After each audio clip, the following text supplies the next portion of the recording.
Sir Gwyn, hero of Ashvale, versus Anje Falkenrath. Yes, we have 2 lands there. We can go for Knight of the White Orchid, so let's keep that. Knight of the White Orchid will hopefully be a ramp spell for us, assuming that our opponent makes the land drops. Might not need to with the Dark Ritual though. Going in for Whisper Silk Cloak. We have nothing to do on our turn 1, so let's just get down a Godless Shrine. And our opponent's really just on the ramp game here. They've gone for Lotus Petal. Managed to get down Anje Falkenrath, so they'll be able to swing in straight away, not going for discarding any Madness cards. They will be able to get down the Whisper Silk Cloak next turn. And we have just drawn into one of our new Night Lords. So let's play that out, and hopefully our opponent will play a land next turn so that we can make use of our Knight of the White Orchid. Equipping the Whisper Silk Cloak onto Anje. And then going for discard in order to draw. They have discarded Falkenrath Aristocrat and managed to drop a land, so I imagine they just drew into that there. We get into another equipment, but we do not get into a land, so let's make a land with the Knight of the White Orchid. And we're still looking to draw into a land next turn, even with Knight of the White Orchid coming down.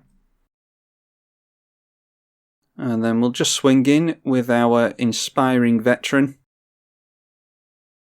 And that'll be that. Our opponent will have 4 cards in hand, with the ability to loot. Discarding a Swamp and then dropping a Mountain, followed up by Stromkirk Captain. So this looks like it might be Rakdos Vampires, because the Falkenrath Aristocrat is a vampire, as is the Stromkirk Captain, and the Commander of course. We do manage to get ourselves into a land. I think we should...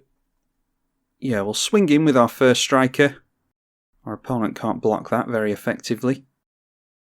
And then, as slow as it is, we're just going to have to limp our way through to a Sigilled Sword of Valoron. We haven't gotten into any ramp apart from our Knight of the White Orchid this game, so we're just going to have to hope that equipping this will get us enough creatures to go wide.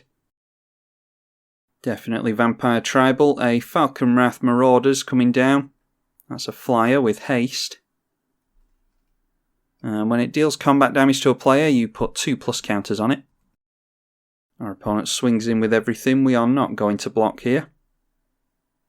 Not too worried about commander damage from my opponent. And hopefully we can get into some life gain with Batter Skull by the time our opponent knocks us down to anywhere close to 0. Denetha Capuchin Paragon. Yeah, because we're not getting into lands, she's not as good. We could just go for Demonic Tutor onto an Ancient Tomb, as bad as that feels. Yeah, I think I might go for that. Then we'll drop the Ancient Tomb and equip that onto the Lord. And we're going to hold back the Knight of the White Orchid to block here, because it can block the Stromkirk Captain. Whenever we swing in with the Sigil Sword of Valoron, we get a knight that enters with Vigilance, and it enters attacking.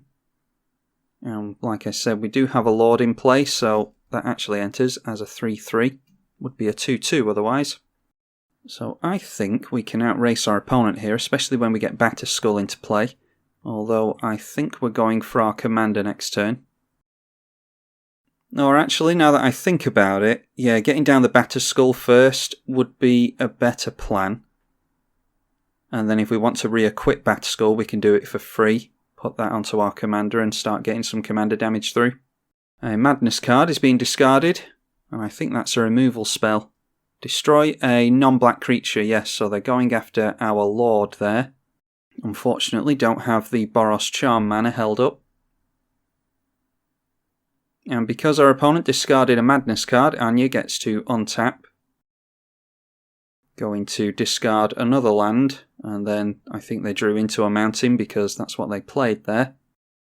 And then a Whisper Silk Cloak going on to the Falkenrath Marauders. And just swinging in with that, that will be 5 damage to us. Need to start gaining back some life with the Batterskull preferably. Alright, but we get into a land that is pretty useful. So let's see what we want to do this turn. This has a 3 equip cost, but we could get our commander down this turn. Just to re-equip that maybe. And then hope that it survives and we can go for Batterskull. Or we could go for Lightning Greaves and Batterskull this turn. I think that's a better idea, actually. So we'll go in for a Badlands and a Plateau. Play out the Batterskull. That will come down with a Germ token. And then we'll go for Lightning Greaves. That can go onto the Germ token, so we can swing in with a 4/4 lifelinker and start gaining some of this life back. Not going to swing in with the Knight token, even though it does have Vigilance because this thing has First Strike. Alright, deciding to block there, and then deciding against it. Yeah, I think our opponent is better off leaving as many creatures in play for the time being. Very much thinking that we're going to get our commander down next turn. Would be nice to get into a land, then we could hold up Boros Charm. But our opponent is sort of in top deck mode here. They do have their commander in play, obviously, so they can draw more cards there. But I wouldn't have thought it would be a board wipe that they are after. Alright, another Madness card. That is Stromkirk Occultist. And this one is a trample creature. Whenever it deals combat damage to a player, you exile the top card of your library and you can play that card this turn. Noteworthy that that has trample. Doesn't have haste though. And because, again, that had Madness, Anje will untap. Discarding another swamp, getting into a lot of basics with the card draw from Anje. Then deciding to go through to combat. We are going to have our life total taken down halfway here. Okay, a Mana Crypt. That is very risky. But we can hold up Boros Charm if we play that. Do we need Boros Charm is the question. Yeah, I think we just have to go for our commander here. Now the problem is as well that we're going to lose life every time an equipped creature swings in. Yeah, that is an issue. But anyway, we can put the Lightning Greaves onto our commander just so that we can equip the Sigilled Sword. Actually, we're going to have to rely on our commander here, aren't we? So, yeah, just to gain more life, we'll move the Batterskull over to our commander, as well as the Sigilled Sword. And then we end up putting haste on our commander as well. And let's swing in here. We get another Knight token, as well as a card draw and a loss of life. Oh, and Swords to Plowshares will only be useful to us if we can get rid of that Whisper Silk Cloak. I imagine the Knight token is going to get chump blocked here. It does enter untapped and attacking. And the Stromkirk Occultist is going to be chump blocking the Sir Gwyn as well. But that does have Menace. Yeah, so just deciding to double block instead. Does it have Trample? I don't think we have Trample on there. No, it does not. But we'll take out both the creatures and we'll gain 11 life here. And we managed to get through with our Knight token as well. We're both down to a low life total here. Getting rid of the Lord knocks a point of power and toughness off of our opponent's creatures as well. Now we can hold up Swords to Plowshares. We could actually swords one of our own creatures if we're worried about losing to life loss.